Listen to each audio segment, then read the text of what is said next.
There are weeds growing among us. Really, I don't think anyone would argue with that. Weeds and wheat, good seed and bad seed. It didn't take long to get there, did it? Weeds and wheat, good seed, bad seed. It didn't take long to get to that rather depressing comparison. This is kind of a downer when we consider that we started with a parable about the kingdom of heaven.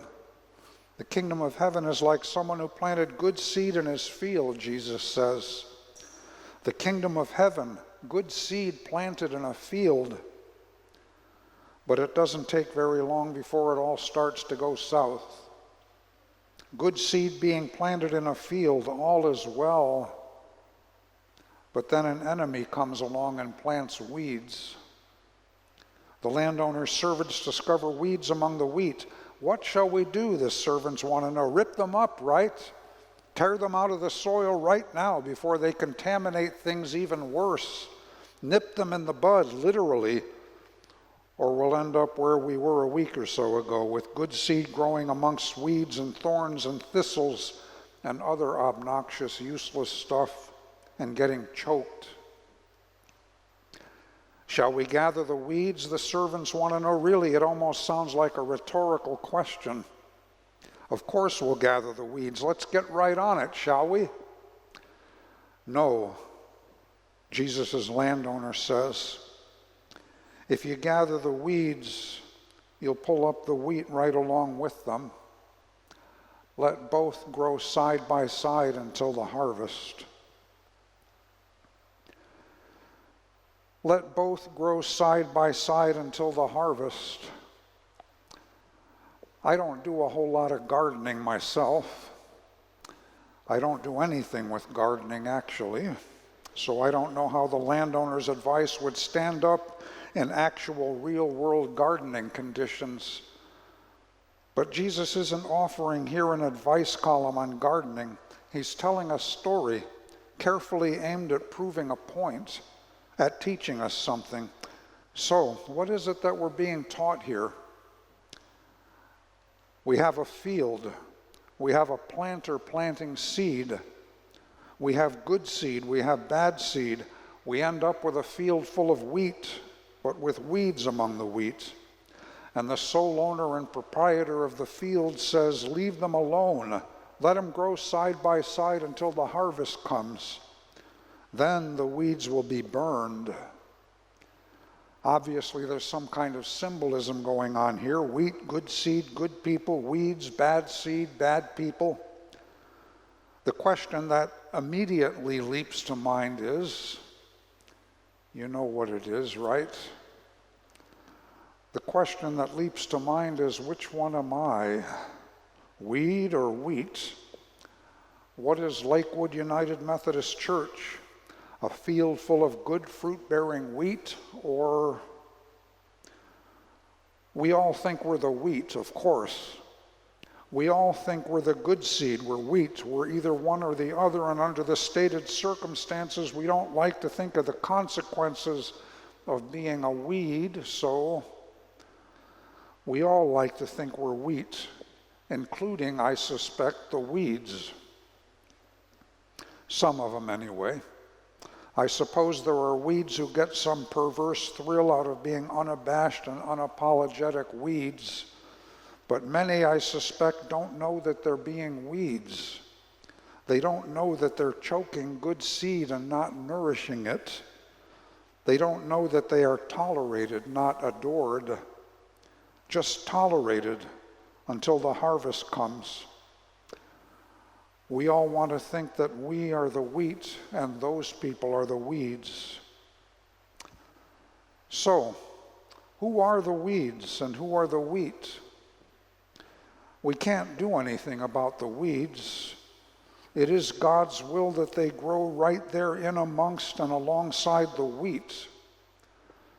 But we can make sure that we are wheat, or we can pray that we become wheat. Not just because we're afraid of the fire, but because we want to be an active source of nourishment and growth. Because we want to be bread that feeds and staves off hunger, that offers new life. Suppose we just focus for a moment on the parable itself and not the explanation. What is this field, the backdrop for all this, the stage upon which this drama plays out? The field could be society. The field could be the world. Or the field could be us. The field could be me. The field could be you. We are the field. I am the field. And we all have weeds and wheat growing side by side within us. Both wheat and weeds are just part of who we are right now. And to rip out one or the other would be fatal to the whole. Both need to grow side by side until the time is, well, ripe. Be that as it may, Jesus' explanation says that the field is the world. The wheat comprises the followers of the kingdom. And may I suggest that the followers of the kingdom are not only Christians necessarily, but all those who follow the kingdom road, all those who live in a kingdom way, all those who truly commit to the way of being in the world that was acted out by Jesus during his time on earth. The way of being in the world, being among and toward other people that is implied in Jesus' teachings. All such people would be followers of the kingdom, be they Christian, Jew, Muslim, Buddhist, atheist, whatever. To allude to Paul's letter to that early church in Rome, the wheat, the followers of the kingdom, would be God's sons and daughters. Those for whom the world, not just society, but all of creation longs for with bated breath. Those for whose appearing and empowerment human and plant and animal creation groans. Now, I'm not trying to throw church or religion out the window here. I am one of the churchiest, one of the most religious people you will ever meet. Far be it from me to do that. I would insist that we need now more than ever a genuine, sincere Christian witness to outline this kingdom way, to bear witness to Jesus, the Son of Man, the truly human one, and his way. But the point is the way and not the label. The point is how we be, how we live, and not what we call ourselves. Getting all bound up in defining ourselves, all caught up in labels, can tangle us up, trip us up, reduce our witness to a shouting match that is a tragic, comic distraction from the enacted love of God we are called to offer the world. Yes, there are people, Christians, who would say, no, absolutely not. You must name Jesus as your personal Lord and Savior, or you will not be saved, or words to that effect. Well, they have a point. They are not completely wrong. If you do all that, yes, if you truly accept Jesus as Lord in every sense of the word, as Savior both now and forever, you will be saved. You will be led to a path that takes you to salvation. You will begin the usually lifetime-long process John Wesley calls sanctification.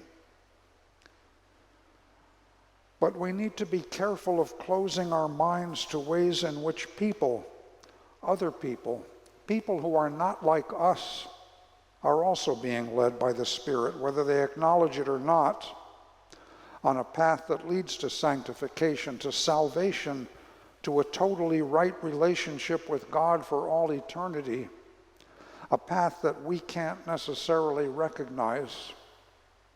We must be mindful of the fact that, after all, we don't bring God to the world. God is already in the world.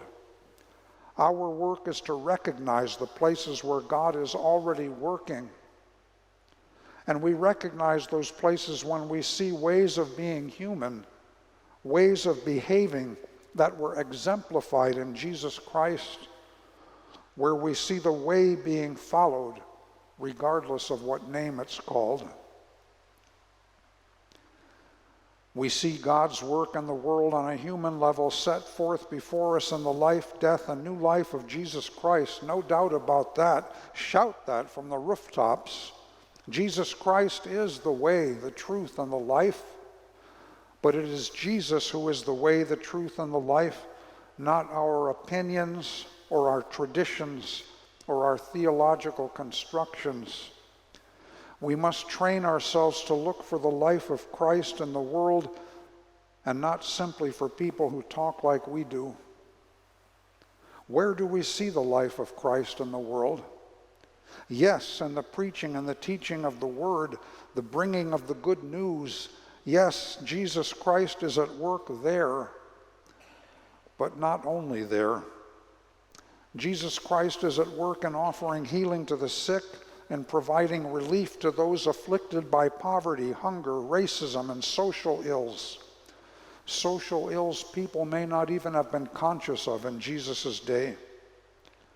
Jesus is at work in the midst of political activity that would have been impossible in a nation occupied by the Roman Empire of the day. Jesus is at work bringing full recognition to people whose lives don't perfectly match norms of gender and sexual orientation, people who simply were not recognized or understood in ancient times. After all, what was Jesus' mission by his own definition? The Spirit of the Lord is upon me, Jesus said, because the Lord has anointed me to preach good news to the poor, to proclaim release to the prisoners, recovery of sight to the blind, to liberate the oppressed, and to call for a jubilee year in which wealth is distributed in a way that is totally just. Jesus is there where release is proclaimed to captives, where blindness is replaced by new vision, where oppressed peoples are offered genuine liberty, not repression being passed off as liberty, not the license to oppress being euphemized as freedom. Jesus demands real freedom. People forced to live in shadows and fearfully hide underground, now able to hold their heads up and be who they really are. That is kingdom work too. The weeds are the followers of the evil one, Jesus says. And we need to be clear about that too.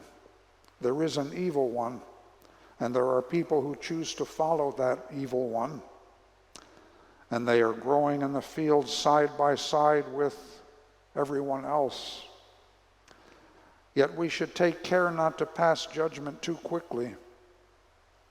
And may our focus be constantly upon being wheat